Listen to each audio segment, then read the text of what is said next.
Salut à tous, bienvenue dans le FC Stream Team. C'est vendredi et une fois n'est pas coutume, Martin Mosnier est absent.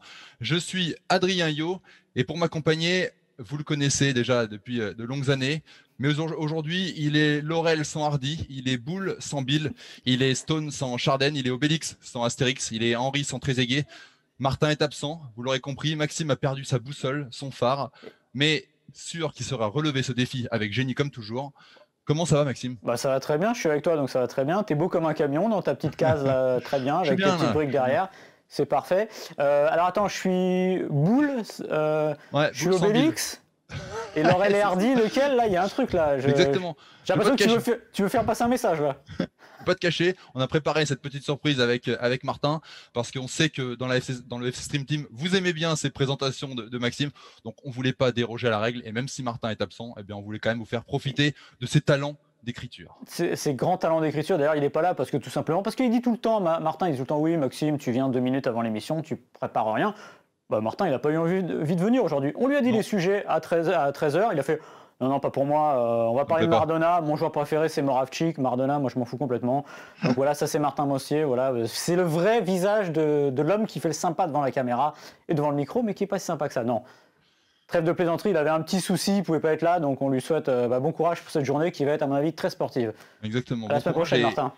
et bon courage pour son fils aussi parce que c'est lui qui est malade. On va le dire. On dévoile rien, mais on le dévoile quand même. Mais imaginez si vous avez des enfants en bas âge ou si vous en avez eu, imaginez ce que c'est un enfant en bas âge qui est malade, c'est du sport, c'est la... Ah oui.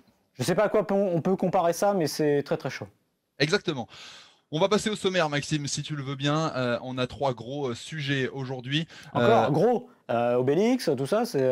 Ça n'arrête pas. Un sujet Maradona. On se pose la question sur les ballons d'or que Maradona aurait pu recevoir dans sa carrière. Évidemment, vous le savez, Maradona ne pouvait pas recevoir de ballons d'or parce que à l'époque où il jouait, les règles du jeu ne permettaient pas aux joueurs étrangers et notamment sud-américains de pouvoir recevoir la prestigieuse distinction. Donc on se demandera avec Maxime combien de ballons d'or aurait pu avoir Maradona s'il avait été éligible au ballon d'or. Deuxième sujet, on mettra un peu les pieds par terre. On va parler de Florian Thauvin et un peu de l'Olympique de Marseille, mais surtout de lui. Il arrive en fin de contrat, il est toujours transparent en Ligue des Champions. On a l'impression que la saison dernière, où il était absent tout le temps, a été difficile à digérer. Et on se posera aussi surtout la question de son avenir. Est-ce que l'OM a intérêt à prolonger un joueur comme Florian Thauvin aujourd'hui?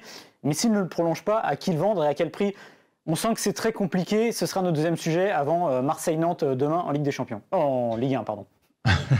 En Ligue 1 et on passera ensuite sur un autre joueur lyonnais cette fois-ci. On se posera également la question de son avenir. C'est Oussem Aouar. Oussem Aouar qui a été sanctionné par son club et qui ne jouera pas ce week-end avec l'OL parce qu'il a refusé de venir s'entraîner après le match d'Angers, un match qui n'avait pas débuté. Il a refusé de venir jouer, de venir s'échauffer, de venir entretenir son physique à la fin du match. Il a été sanctionné pour ça.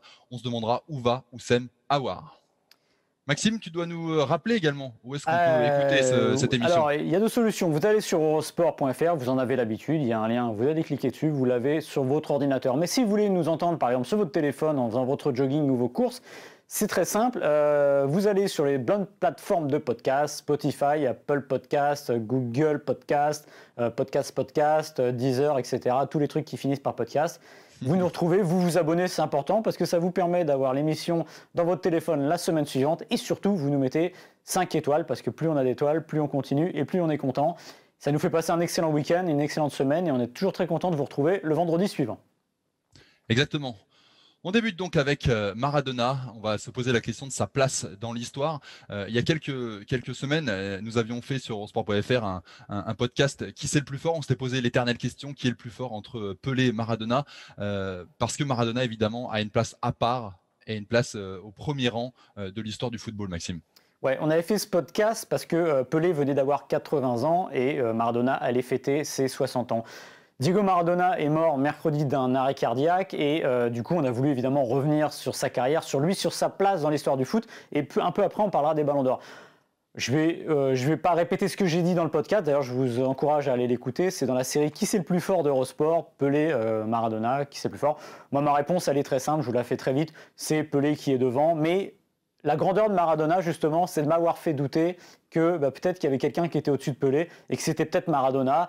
Parce que comme je l'ai dit la première fois, Pelé, il a toujours cet avantage d'être le premier à passer. C'est un avantage qu'on a souvent dans les arts, dans la musique et dans le sport aussi. Lui, il est arrivé derrière et vu ce qu'il a fait, avec son style, avec son côté, ce que je disais, je donnais l'exemple entre si Pelé, c'est la pop musique, c'est les Beatles, lui, c'est du punk rock. C'est quelqu'un qui met un grand coup de pied dans la fourmilière à l'occasion de la Coupe du Monde 86 et qui, par sa grandeur naturelle, laisse imaginer qu'il est sûrement plus grand que le plus grand. Aujourd'hui, Maradona, il faut regarder ce qu'il a fait, si vous regardez les vidéos.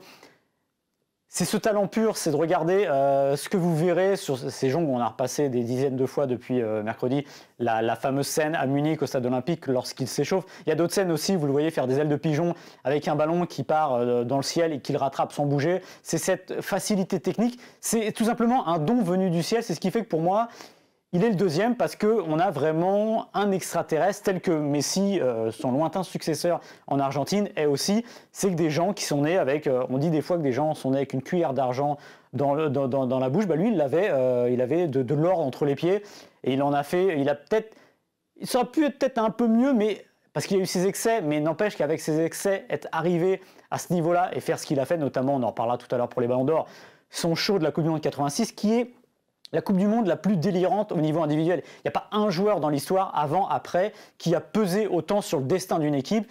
Quand on caricature, on dit que Maradona était tout seul contre le reste du monde. On caricature évidemment parce que Valdano, Burruchaga, José Luis Brown, tous ces joueurs-là, ce n'étaient pas des peintres.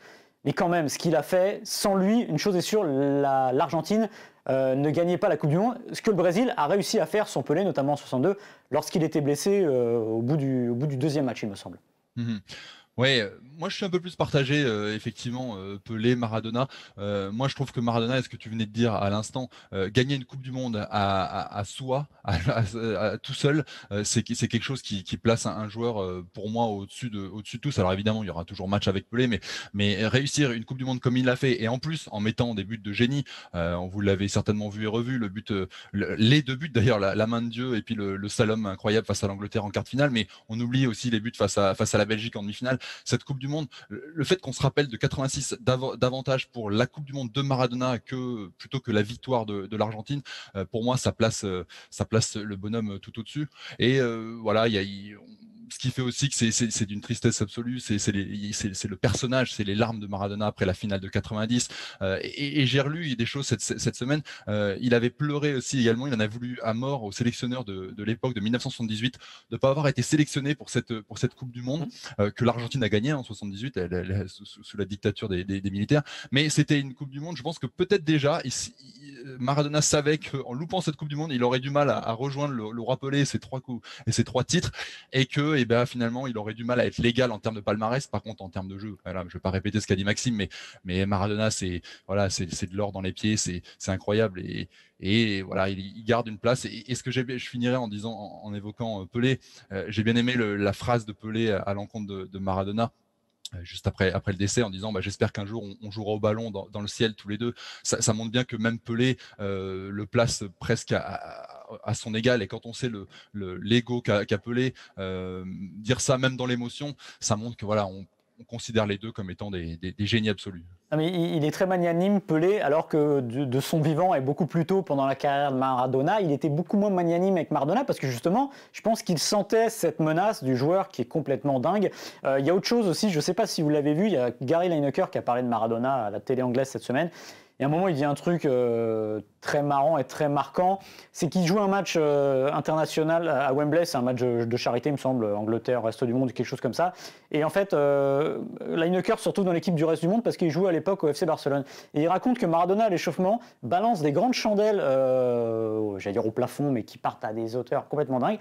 Et à chaque fois, le ballon, il retombe dans ses pieds. Il le fait quelque chose comme 10 ou 13 fois. Et les gars le regardent, ils disent, c'est incroyable. Lineker retourne à Barcelone. Il va s'échauffer avec les copains du club et là ils essayent de faire pareil et il dit qu'il n'y a personne qui l'a fait plus de 3 fois parce que c'était impossible. Et c'est la fameuse phrase de Platini qui avait rien contre Zidane mais qui disait tellement long de ce que Maradona savait faire, c'est-à-dire que ce que Zidane fait avec un ballon, Maradona le faisait avec une orange, ça résume tout. Et il y a encore, je suis désolé, je serai intarissable sur ce sujet, quand Zidane parle de Maradona, il parle aussi de lui, il se rappelle de Maradona qui tapait la barre, vous savez, il se met face au but, et avec le ballon, il la tape. Et je crois qu'il avait réussi ça 3 ou 4 fois de suite, et Zidane dit, moi, j'ai jamais réussi ça plus de 2 fois, ou quelque chose comme ça. Donc ça dit l'extraterrestre qu'était Maradona et sa place unique dans l'histoire. Parce que si on dit une chose une dernière fois, tu parles de la Coupe du Monde 78, il est trop jeune pour y aller. Et lui, il le vit mal. Et il a le culot, ça sera toute sa carrière, de dire les choses et d'assumer derrière. Et ça, c'est formidable. Parce qu'il y a ceux qui parlent après, qui disent bon, bah voilà, j'ai fait ça, etc. Lui, il le disait avant. C'est-à-dire que quand on le prenait un peu de haut, il disait tu m'as fait ça, mon gars, bah, tu vas voir sur le terrain. Et derrière, il délivrait, comme on dit. Donc, c'est ça qui fait sa place unique. Et moi, si je devais avoir des regrets aujourd'hui, dans le football d'aujourd'hui, c'est de ne plus avoir ce personnage. Il y a Zlatan qui fait un peu ce côté, un peu. Il dit ce qu'il pense, tout ça. Mais c'est trop marketé. Maradona, il n'y a pas de marketing derrière. Il y va tout droit, il fonce, et c'est ça qui était formidable. Et se pose la question, donc j'y viens, la transition est toute trouvée, sa place dans l'histoire, c'est évidemment les trophées collectifs, ça, il n'y a pas de problème, mais aussi les trophées individuels, et évidemment le Ballon d'Or. Le Ballon d'Or, évidemment, Maradona ne l'a jamais gagné. Il a eu un Ballon d'Or d'honneur, je crois, en 1995. Il ne l'a pas gagné, pourquoi ? On va vous expliquer tout simplement. C'est que jusqu'à 1995, pour être éligible au Ballon d'Or, il faut être européen, tout simplement. Et quand c'est ouvert en 95, Weah le gagne. Il le gagne parce qu'il évolue dans un club européen. Il y a cette petite distinction qui fait que c'est ouvert. Mais avant, Maradona ne pouvait pas. Donc on s'est posé la question suivante, Adrien, de savoir combien de ballons d'or Maradona aurait-il pu gagner si le scrutin avait été ouvert à tout le monde dès 1956. Alors pour répondre à cette question, on a fait simple. On va égrener les années, on va vous expliquer pourquoi cette année-là il aurait pu ou dû l'avoir selon nous et pourquoi les autres années, eh bien il y avait meilleur que lui et il était évidemment en dehors de la course. On va commencer par son arrivée à Barcelone. Il a joué 2 ans à Barcelone entre 82 et 84. Là c'est les débuts de Maradona en Europe. On sait que ça a été difficile et il a eu la cheville brisée notamment. Ça s'est pas très bien passé, on va pas se mentir, à Barcelone. Et puis ça s'est même très mal conclu parce que ça s'est terminé sur une bagarre générale, il me semble, face à l'Athletic Bilbao. Ouais. Voilà, le souvenir de Maradona en Espagne. Alors pour le coup, il a quand même gagné, il me semble, une coupe et il avait fini meilleur joueur du championnat. Mais voilà, c'est pas l'image flamboyante, c'est les débuts vraiment de Maradona. Et à cette époque-là, à côté, il y avait un certain Michel Platini qui brillait du côté de la Juve. Donc les années barcelonaises de Maradona, il n'aurait pas pu remporter ce Ballon d'Or. Non, et puis il y a, on va dire, si on découpe la décennie 80, il y a 2 parties, jusqu'à 85, on va dire. 82, le Ballon d'Or revient à Paolo Rossi, parce que l'Italie est championne du monde, parce qu'il marque 6 buts. Et pendant 20-30 ans, le Ballon d'Or, c'était la prime vraiment... Ça a changé depuis, Griezmann le sait, aux champions du monde et aux meilleurs joueurs, on va dire, ou aux meilleurs buteurs de cette équipe. En général, c'était souvent ça, ou un type qui brille en finale, n'est-ce pas, Zinedine Zidane. 82, donc c'est Paolo Rossi, c'est pas lui, parce que c'est pas possible, voilà, c'est Barcelone, la cheville brisée, etc. Après, il y a un autre extraterrestre qui s'appelle Michel Platini, 83, 84, 85. 83, Platini, je crois, gagne la Coupe des Coupes. 84, c'est l'Euro de Platini, donc là, on peut laisser tomber ses 9 buts, il est au-delà de la mêlée. Et 85, là, la victoire du Ezel, la Ligue des Champions. Il n'aurait pas pu, à mon avis, sur ces 3 années, concurrencer Michel Platini, qui n'aurait pas bougé. En revanche, là où ça change, Adrien, c'est à partir de 1986, et on va dire même de 86 à 90, où... On va vous égrener les années après, mais il aurait quasiment ou presque tout le temps été sur le podium s'il avait été éligible.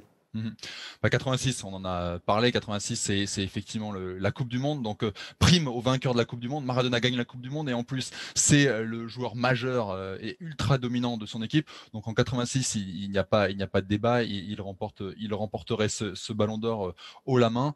Voilà, Maxime, si tu veux rajouter. Non, oui. Ce que je peux rajouter, c'est que le Ballon d'Or cette année-là, c'est Igor Belanov, un soviétique. C'est un vrai choix par défaut. Michel Platini joue la Coupe du Monde blessé. Michel Platini est déjà sur un début de déclin. Et voilà, si vous mettez, je pense que si vous mettez Maradona à l'époque dans le scrutin, l'écart il est complètement ahurissant. Je me demande si, à mon avis, il est quasiment élu à l'unanimité au moins des premières places, parce que là il est tellement au-dessus, c'est tellement gros. Et il faut prendre aussi le pouls de ce qu'est une Coupe du Monde à l'époque. Le football de club n'a pas le même poids. Là, c'est en Mondovision. Tu as dit l'Argentine-Angleterre, le quart de finale. Premier tour, c'est pareil. Il y a des gestes incroyables. Il fait la pluie et le beau temps. La demi-finale face à la Belgique, il y a évidemment ce but, ce slalom qu'on oublie souvent, mais qui est incroyable. Et en finale, il donne le ballon de la victoire à Valdano. Donc franchement, pour moi, il n'y a pas photo sur 86. Et j'ai envie d'ajouter que sur sa lancée, à mon avis, il aurait gagné 1987 parce que 1987, c'est Ruud Gullit. Ruud Gullit vient d'arriver à l'AC Milan, joueur flamboyant évidemment, grand joueur, avec un transfert, le deuxième transfert de l'histoire, il me semble, à l'époque.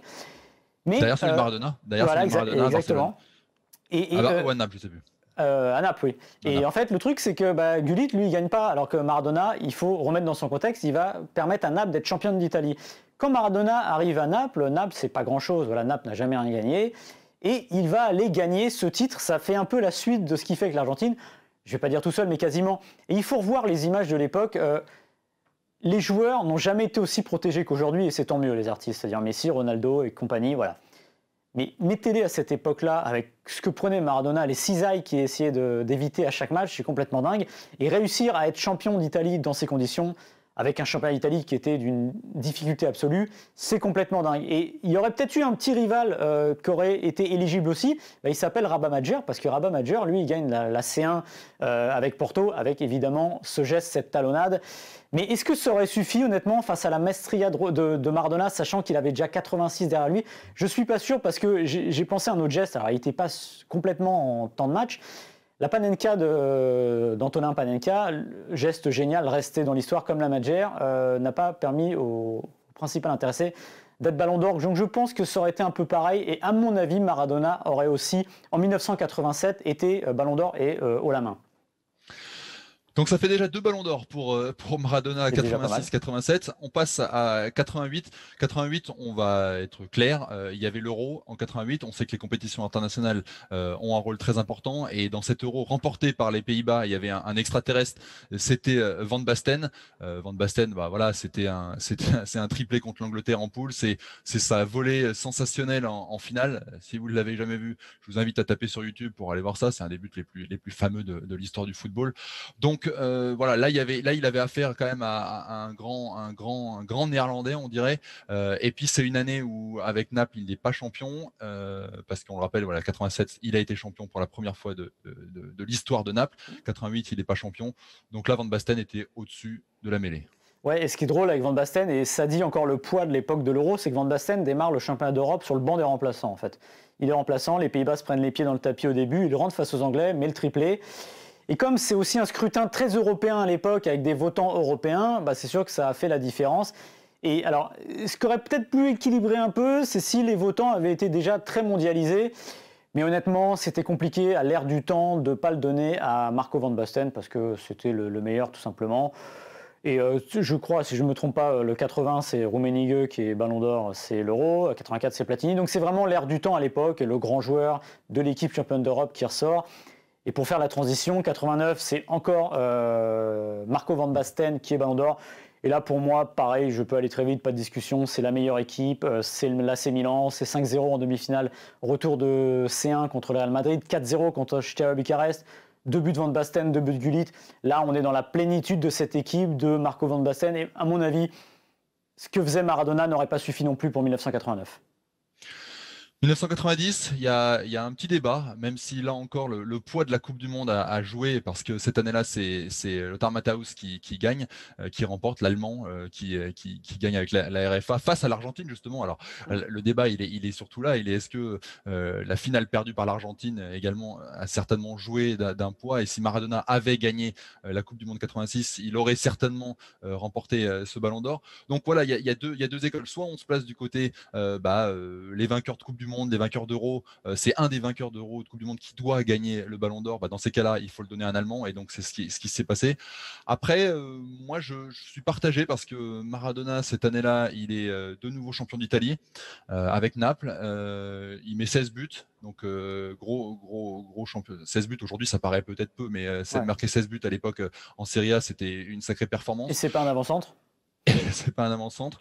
Donc en performance individuelle, et puis donc il fait finaliste de la Coupe du Monde. Donc pour moi là il y a match. Toi Maxime, tu es plus partagé? Non, moi je suis alors Pareil. on va refaire l'histoire tel que ça s'est passé. Matthaus, Ballon d'Or, d'ailleurs il gagne avec un écart assez ample sur Salvatore Schilacci, qui est meilleur buteur du mondial.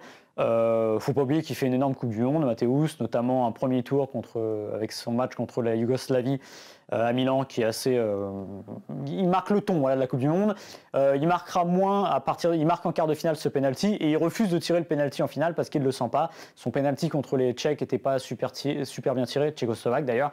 Donc il refuse, voilà. Mais Matthaus, c'est la tête pensante de cette équipe d'Allemagne. Et encore une fois, il y a le poids de la Coupe du Monde. Maintenant, Ce qu'on peut voir, c'est que évidemment, si l'Argentine gagne la Coupe du Monde, je pense en effet que Maradona est Ballon d'Or. Si évidemment il est éligible, pourquoi? Parce que c'est simple, tu l'as dit, il est champion d'Italie, ce qui est déjà énorme, encore une fois, avec Naples, même si cette équipe de Naples est déjà un peu plus forte. Et puis, il porte encore cette équipe d'Argentine sur les épaules, parce que le premier tour, il est compliqué. Il sauve l'équipe d'une main sur la ligne, une main oubliée, voilà. C'est très ric-rac. En huitième de finale, les Brésiliens archi-dominent tout le match, tirent 3 fois sur les poteaux. Éclair de génie à 10 minutes de la fin, il va dribbler je ne sais plus combien de Brésiliens, Cercanidia, ça fait but. Quart de finale au forceps contre la Yougoslavie. Demi-finale à Naples, cette demi-finale iconique dont l'Argentine sort aussi vainqueur au tir au but. Et cette finale, voilà, c'est compliqué. Ce qu'aurait pu le perdre à la rigueur, c'était l'image qu'avait l'Argentine, cette image-là qui était plus flamboyante. C'était une équipe qui était un peu... qui allait à l'arrache et qui avait pu... on se rappelait d'elle aussi pour les mauvais coups, parce que notamment, elle va en finale avec 2 joueurs qui sont suspendus.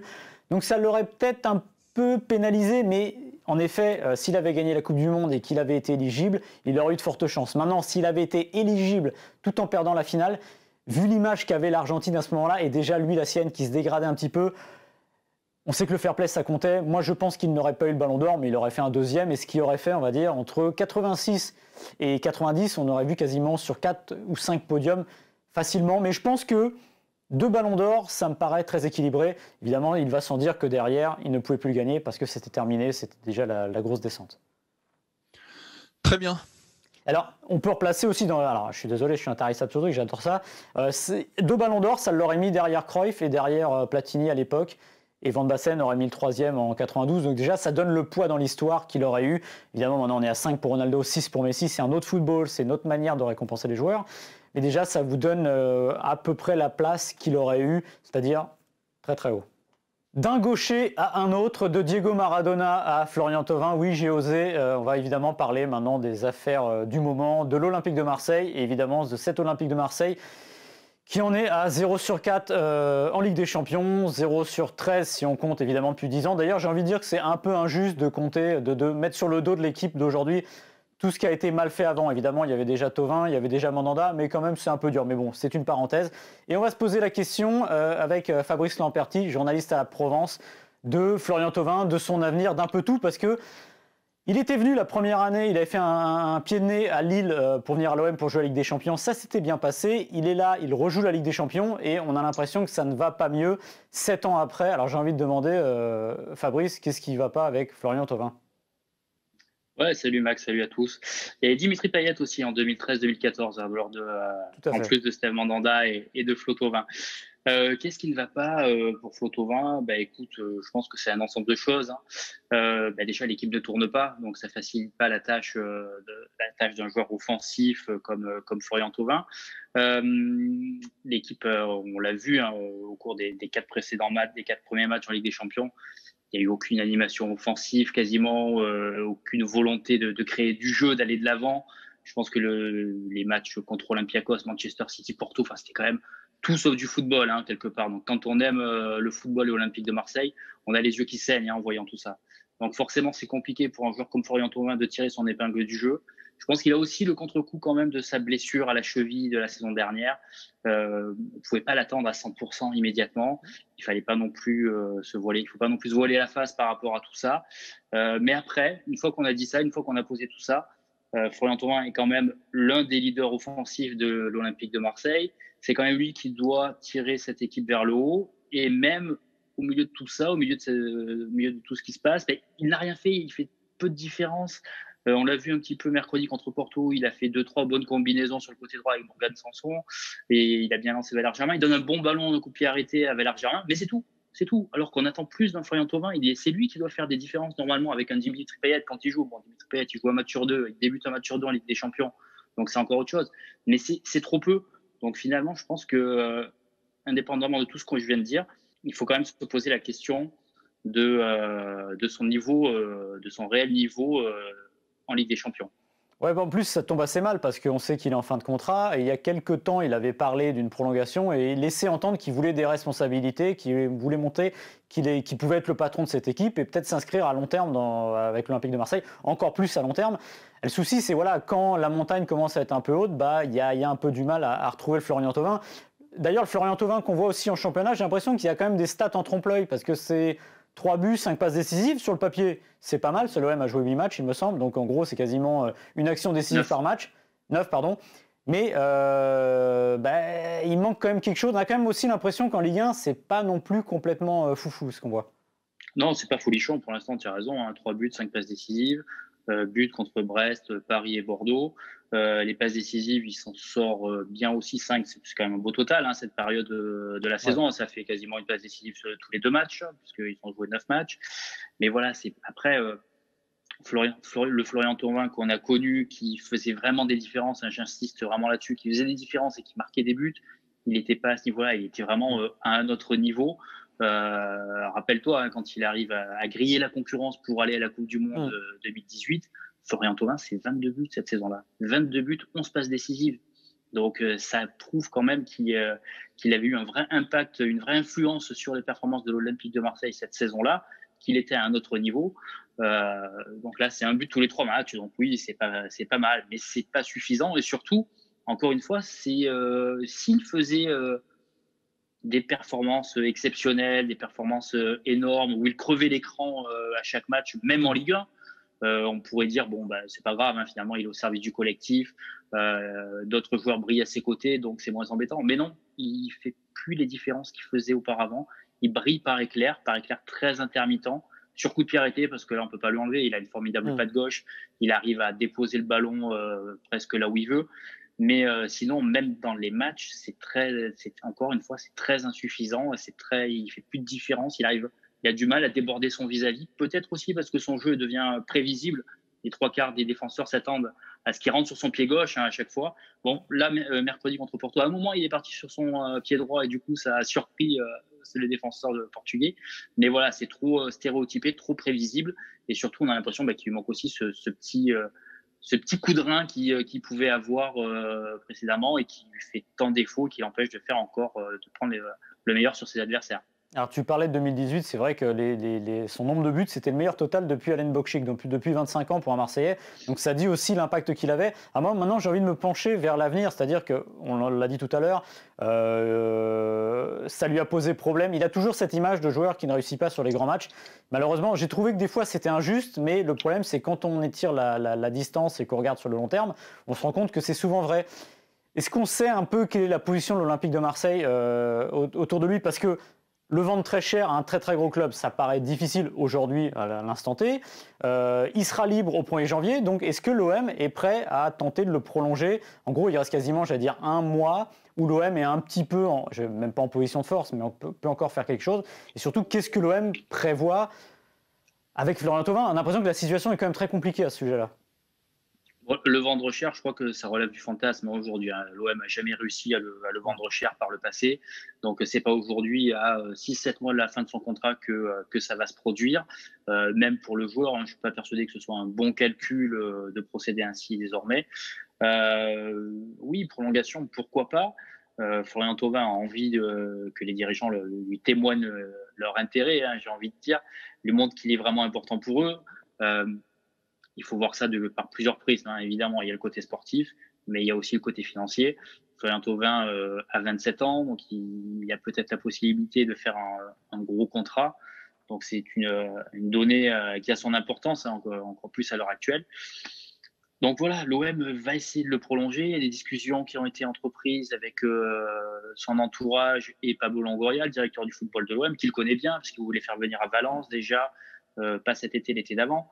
Donc voilà, mais c'est pas un dossier simple parce que c'est un gros salaire, parce que l'OM, comme tous les clubs français, ou l'immense majorité des clubs français, connaît des difficultés économiques, pas seulement à cause du Covid. Le Covid n'a fait qu'amplifier la situation déficitaire de l'Olympique de Marseille.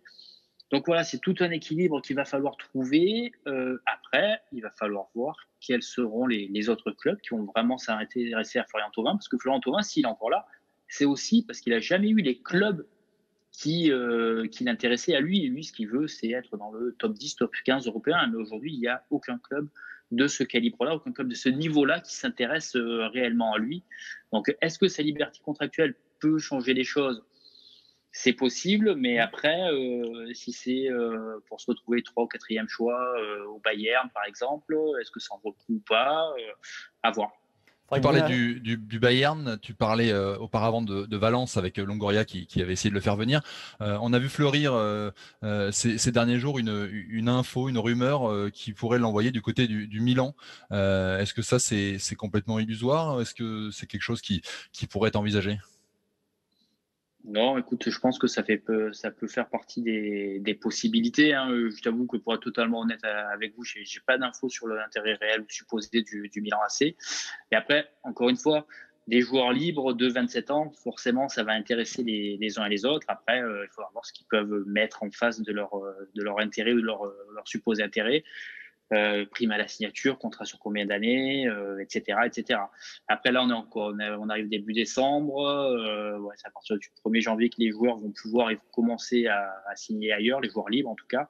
Donc, je pense qu'on commencera à y voir plus clair à ce moment-là. Mais après, est-ce qu'un joueur comme Florian Thauvin va pas un peu attendre avant de s'engager quelque part? C'est une possibilité aussi, parce que pour l'instant, on l'a dit, la première partie de saison n'est pas terrible. S'il fait une deuxième partie de saison meilleure, sa cote va forcément grimper et d'autres clubs vont se réveiller et venir taper à la porte. Et c'est peut-être là qu'il pourra décrocher un meilleur contrat si jamais il décide de partir. Moi, je vois bien un petit axe droit au Bayern de Munich, Bounassar, Florian Thauvin. Ce serait pas mal quand même. Ce serait la grosse cote. Ça rappellera les souvenirs. Voilà, exactement. Merci Fabrice. Fabrice Lamperti, vous pouvez retrouver évidemment au quotidien dans la Provence. Merci, il nous a éclairé de ses lumières sur le sujet. Florian Thauvin. Avec plaisir les gars, merci, à bientôt. Allez, on enchaîne avec notre troisième et dernier sujet sur Oussem Aouar. Aouar qui ne jouera pas face à Reims dimanche à 13h. Et pour cause, il a été sanctionné par son club de l'Olympique Lyonnais d'un match. Pourquoi? Parce qu'il a refusé, lors du précédent match à Angers, de venir s'entraîner à l'issue du match sur la pelouse, prétextant un état très dégradé de la pelouse, et comme il revenait d'une blessure aux adducteurs, il avait peur de se blesser. Donc il y a eu discussion, c'est revenu aux oreilles de Juninho, et Juninho, en accord avec le directeur général et en accord avec Jean-Michel Aulas, ils ont décidé de le sanctionner d'un match. Nous, ça nous pose question avec Maxime, parce que Oussem Aouar, il y avait déjà eu il y a quelques semaines, sa non-convocation en équipe de France. Finalement, il est revenu avec la blessure d'un autre joueur. On se demande où va finalement Oussem Aouar. C'est compliqué qu'Oussem Aouar. On va reculer un peu dans le temps, revenir cet été. Il est très bon lors du Final 8, évidemment. Il a un bon de sortie. Jean-Michel Aulas est plutôt enclin à le vendre parce que l'OL a besoin d'argent, comme avec Depay et compagnie. Et finalement, il y a la Juventus, le PSG pense aussi à lui, mais personne met 50 millions. Aussi. Arsenal, voilà. Mais personne n'ose mettre les quelques 50 millions sur la table parce qu'il y a le Covid. Et j'ai envie de dire que c'était le pire timing pour Aouar parce qu'évidemment, c'est un moment où vous prenez moins de risques, donc lui, il reste. Aujourd'hui, je pense qu'il y a un contre-coup, tout simplement, ce qui n'est pas anormal. On va le rappeler, Aouar est jeune. Il faut toujours être un peu plus... j'allais dire sympa et compréhensif avec les jeunes, c'est pas évident. Moi, je me souviens d'Aouar, la première fois où je me suis dit oh là là, il a quelque chose de spécial, c'est le fameux Marseille-Lyon de mars 2018. Lyon gagne 3-2. Et là, on se dit waouh, là, il a du talent plein les pieds, on le savait déjà, mais on voit que depuis, c'est souvent quand même assez irrégulier. Il y a des moments qui sont très très bons, d'autres moins bons, etc. C'est lié aussi à la jeunesse, tout simplement, ça arrive. Voilà. Là, on arrive dans un début de saison où il finit le Final 8, où il est très bon, et là, on se dit il va marcher sur, sinon la Ligue 1, au moins être le chef d'orchestre de Lyon, et on se rend compte que c'est plus difficile. Le dernier épisode qui est arrivé à Angers, pour moi, il est un peu symptomatique, parce qu'en gros, pour faire simple, tu l'as dit, il est blessé aux adducteurs, enfin, ces adducteurs, ça siffle un peu, donc on lui dit la pelouse n'est pas bonne, n'y va peut-être pas. Mais à la fin du match, Fichot, qui est l'adjoint de Garcia, je crois que c'est ça, va le voir, lui demande tu peux venir avec les autres, c'est le travail d'après-match pour garder le rythme. Et lui, il décide de ne pas venir, mais il dit, en gros, si j'ai bien compris, et ce qu'un proche d'Oussem Aouar a dit dans l'équipe pour un peu le dédouaner, dit, en gros, moi, on m'a dit de ne pas aller sur cette pelouse-là, j'aime autant ne pas y aller, voilà. On peut se dire que c'est une incompréhension entre les deux, parce que finalement, peut-être qu'il écoute l'entraîneur ou les autres, le staff qui lui dit ça, mais il n'y va pas. Le lendemain, apparemment, il s'entraîne normalement, il fait les choses bien, mais l'Olympique Lyonnais décide quand même de le sanctionner, parce que je pense qu'il y a aussi je ne vais pas dire un exemple à donner, c'est qu'un joueur ne peut pas aller à l'encontre du collectif. Maintenant, moi, ce qui m'interroge, c'est que l'OL n'est pas tellement dans ce genre de sanctions habituellement. Et pourquoi l'avoir fait à ce moment-là pour Aouar? Pourquoi Didier Deschamps, la dernière fois, sur la dernière convocation, ne l'a pas repris, alors que c'est vrai qu'en octobre, pour sa première contre l'Ukraine, il avait été timoré, mais bon, c'est une première sélection en équipe de France, ça arrive à tout le monde. Moi, ce que j'ai pas envie d'apprendre dans quelques mois, quelques années, c'est de me dire que c'est que le comportement d'Aouar aurait posé problème. Si on le sait que Didier Deschamps, il est très sensible à ça, et que si vous avez un joueur qui le sent mettre peut-être en danger le groupe ou qui va pas exactement dans le droit chemin, il préfère s'en passer. J'ai envie de penser que c'est pas ça avec Oussem Aouar, mais j'ai un petit doute à cause justement de ce qu'a décidé Lyon, c'est-à-dire de le sanctionner, alors que c'est un truc qui ne se fait pas très souvent à Lyon. Voilà, là c'est mon avis pour le coup, Adrien. Ouais, alors après, est-ce qu'ils l'ont pas sanctionné avant qu'il ne soit trop tard, justement, pour pas que dans quelques années, comme tu le disais, on se retrouve à se dire, il y a eu des problèmes de comportement avec Aouar. Peut-être que c'était le bon moment pour le piquer un petit peu, pour lui dire, attention, Oussem, il y a des règles, t'es dans un collectif. Certes, aujourd'hui, les jeunes footballeurs, on sait très bien, on leur monte un peu le bourrichon, c'est ta carrière avant tout, c'est très individualiste, mais t'es obligé de t'inscrire quand même dans un collectif, et on voit que Lyon, voilà, depuis quelques match maintenant reprend un peu le dessus, ça va mieux. Il faudrait pas qu'on laisse Aouar sur le côté, donc on lui fait comprendre d'une certaine manière. Écoute, voilà, ici c'est pas les joueurs qui décident, parce que sinon ça va commencer à être la foire. Donc on lui fait comprendre ça. Moi, je comprends, mais c'est vrai que c'est plutôt dans la forme, parce qu'on a presque l'impression qu'il y a eu un petit couac de communication, parce que à Angers, il était parti s'échauffer, Oussem Aouar. On lui a dit non, finalement, le scénario du match fait qu'on va pas te faire rentrer, donc arrête ton échauffement. En plus, l'état du terrain est pas très bon. Et puis finalement, on le fait revenir, et puis finalement, on le sanctionne.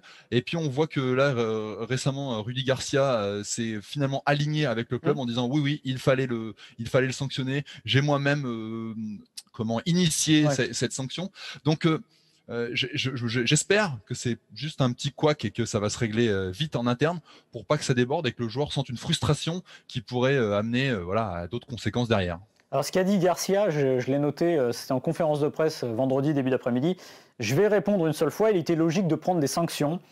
Moi-même, j'en avais proposé, donc a priori, c'était pas aussi clair que ça, mais bon, il dit qu'il en avait proposé. L'institution a décidé d'enlever Oussem du groupe pour le match de dimanche, donc je ferai avec le groupe à ma disposition, etc. Voilà, il dit que ça doit se régler en interne. Mais voilà, c'est comme tu dis, en fait, pour faire simple, soit c'est injuste pour Oussem Aouar parce que le type, on lui dit, va pas t'échauffer, fais gaffe à tes adducteurs, et on lui demande de revenir, il dit, non, je vais peut-être pas revenir. Alors peut-être que aussi la façon de le dire, ou peut-être qu'il aurait peut-être dû dire aussi, oui mais on m'a dit que, je sais pas comment ça s'est passé, mais justement du coup on a le doute de se dire que, tu l'as très bien dit, il le pique au vif à ce moment-là pour dire qu'attention là tu bifurques un petit peu, on a besoin de toi, un club comme l'OL a toujours besoin d'un joueur comme Aouar. Pas que sur le terrain, parce qu'après, évidemment, il était vendable cet été, il le sera l'année prochaine. C'est de se dire aussi, l'idée, c'est de bien le vendre. Donc voilà. Donc c'est un peu compliqué comme situation. On espère qu'on le reverra au plus haut niveau, parce que moi, j'avoue que j'avais fait le pari personnel qui sera l'Euro 2020. C'était l'Euro 2020 à l'époque. Et donc du coup, je me suis dit, quand il est arrivé en équipe de France, je me dis, ça va peut-être être bon pour l'Euro 2021. Et finalement, c'est pas aussi simple, puisque comme vous l'avez dit, il a été appelé pour jouer l'Ukraine notamment. Il n'était pas dans le dernier groupe, il a été rattrapé. Et je crois que c'est le Covid qui l'a sorti du groupe. Donc c'est une situation compliquée, mais je pense comme toi, Adrien, que derrière ça, il y a un petit côté, on va un peu le piquer au vif, lui dire attention, on ne fait pas n'importe quoi dans un club comme l'OL, voilà. Mais c'est vrai que cette histoire n'est pas très très claire. Mais moi je fais le pari comme toi, j'ai envie de penser que Aouar sera à l'Euro 2020 en 2021 du coup, parce que ce qu'on a vu lors de Final 8, il l'a pas perdu, il va se remettre dans le droit chemin, il a qu'une envie, c'est de briller, c'est d'aller dans un grand club derrière, et il voit que ça n'a pas suffi, je veux dire, c'est pas en 2 matchs de Final 8 ou 3 matchs qu'on montre suffisamment pour claquer dans l'œil d'un cadre européen. Mais je pense qu'une deuxième partie de saison à très haut niveau, Euro, et derrière il part peut-être à Arsenal, peut-être qu'un autre club mettra 50 millions, ça sera peut-être un peu moins, mais moi je fais le pari qu'Aouar, c'est quand même un top player, on va pas se mentir. S'il est au top de sa forme et qu'il a le bon état d'esprit, il peut tout déchirer. Ouais, et dernière chose sur Lyon, le timing de la sanction n'est pas anodin non plus, parce que c'est un moment où Lyon gagne ses matchs. Donc c'est aussi un message aussi au groupe de dire attention les gars, ça marche avec des joueurs, on fera 100 s'il faut, voilà. Donc je pense que, est-ce qu'ils auraient pris la même décision il y a 2 mois quand ça marchait moyen, je ne sais pas. Mais en tout cas, je pense que le timing n'y est pas pour rien, il y a une espèce de cohérence qu'on essaye d'avoir avec le groupe, et c'est Oussem Aouar qui en fait les frais, mais comme tu le dis, voilà, à lui de retrouver le chemin, on espère. Ce qui sera difficile avec l'équipe de France, c'est qu'il n'y a plus qu'une liste avant la vraie liste. et il y aura des matchs de qualif de Coupe du Monde. Donc on sait que les essais seront un petit peu terminés. Mais après, au gré des formes, des blessures des uns et des autres, c'est pas perdu. Voilà, si on doit lui faire un conseil, c'est de se remettre d'équerre et ça ira, parce qu'il a tellement de talent dans les pieds que moi, j'ai pas trop de doute s'il est d'équerre que ça fonctionnera hyper bien pour lui dans sa carrière. On a fait le tour, Maxime, Je j'allais crois. dire, on a fait le tour, Ouais. Martin. Tu vois, Ah oui. on a fait le tour, Maxime, de cette Stream Team. On rappelle, vous pouvez nous retrouver sur toutes les bonnes plateformes d'écoute, de Deezer à Spotify en passant par Acast ou Apple Podcast. N'hésitez pas à nous noter 5 étoiles et à vous abonner pour recevoir les nouveaux épisodes directement sur votre smartphone. On n'oublie pas, Maxime, ce week-end sur les antennes d'Eurosport. Ouais, là, c'est le blanc qui revient sur Eurosport et notamment le début de la Coupe du Monde de biathlon avec des Français qui ont plutôt pas mal tourné, j'allais dire ces dernières années, mais avec Fourcade, mais même l'année dernière. La relève est prête et on peut s'attendre à un super hiver sur les pistes. Merci à toi, bonne fin de journée et puis régalez-vous sur les terrains de foot ce week-end, en tout cas devant votre télé. Ah bah oui, ce que j'allais dire, ouais, on n'a pas le droit de... Si, on a le droit de rejouer ce week-end, je sais plus. Tu veux jouer dans ton jardin? Tu peux jouer dans ton jardin. T'es en train de faire un appel à la désobéissance civile quand même. Hein. C'est pas ça, ouais. Non, déconnez pas. On voit ce que ça peut donner quand on déconne. Je vous conseille de respecter les règles. Voilà. Et t'as pris une grosse amende, c'est ça, non? Allez. Exactement. Salut. Salut à tous.